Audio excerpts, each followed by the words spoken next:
guys, we're on the way sa Las Vegas side. Tapos after nun, kakain ba tayo? Ilibre mo ako. Guys, alam niyo, sobrang pwede ni Seth sa buong trip namin sa Amerika. Parang wala pa akong ginagastos. Namamali ako ng kuha lagi ng card eh. Nakukuha ko yung sa kanya. So, dun pa lang, mabuti na siyang kaibigan talaga. Yung mga ganyang tao dapat, ano yun? Ano ba?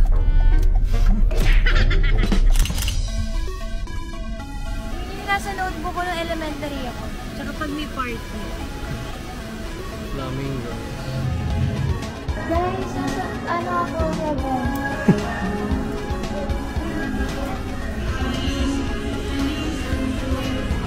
Gummy.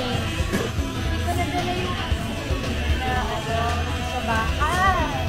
Sa kapaglaway. Watermelon.